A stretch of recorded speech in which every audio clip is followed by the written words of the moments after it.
back to Tiki Texel, and in today's episode, I'm going to be recapping the World Cup semifinal between France and Spain. So let's get into things. Now going into this matchup, Spain, one of the best defensive sides in a World Cup in history, and they could go into the World Cup final only conceding a singular goal, that was to Belgium. And France, one of the best attacks of all time.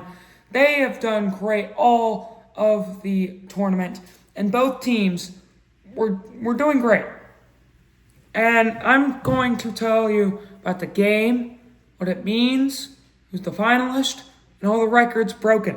So, the first start of this game was kind of getting a little slow, and people thought, oh, we're going to go into the hydration break 0-0. But then, just before the hydration break, Luca Digne tries to kick the ball away, and he hits Lamine Yamal. Penalty for Spain. Oyarzabal takes it. 1-0 Spain. Boom. Going into halftime, it's 1-0. France still has something. They look disjointed. And then, 58th minute, Porro gives it to Olmo. Olmo falling down, passes it to Porro, and Porro finishes well. 2-0, and the game ends like that. Pedro Porro won man of the match. Now, Spain played amazing. Their midfield was great. Their attack was pretty good. Their defense was solid. The goalkeeper was insane. So, it was great by Spain. France, defense was mid.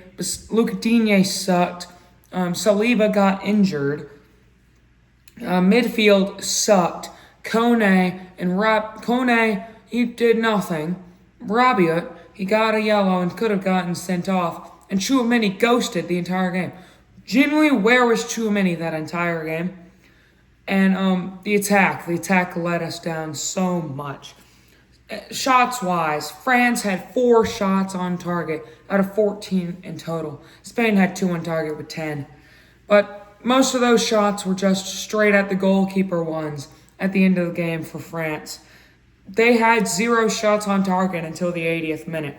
So it was just bad by the attack. Possession-wise, Spain had 51% of the possession against France, so they were dominating in the midfield.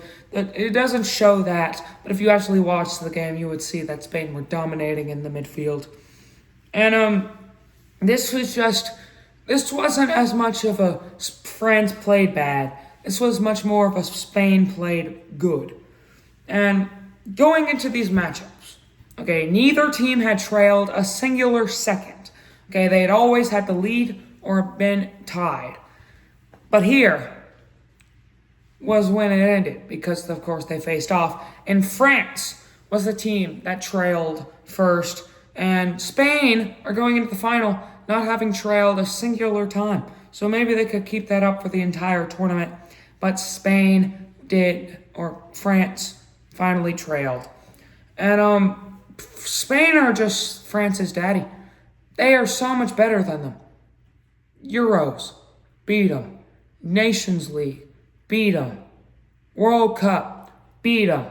I mean, they're 3-0 in the past 3 major tournaments. Like France, they need to step it up when they face Spain. And Spain, they've only faced off against France one time in the World Cup back in 2006, where France won 3-1 and made it to the final, ultimately to lose. Finally, Spain got their win back. Spain beats France in the World Cup for the first time in their history. And Spain, they set a record.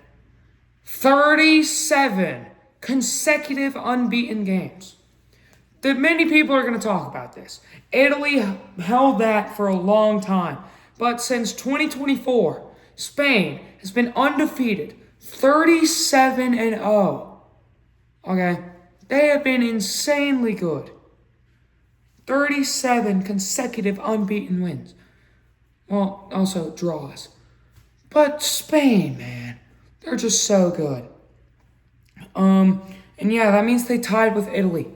And if Spain beats whoever they face in the final, then they set the record, which could be really, really big. Spain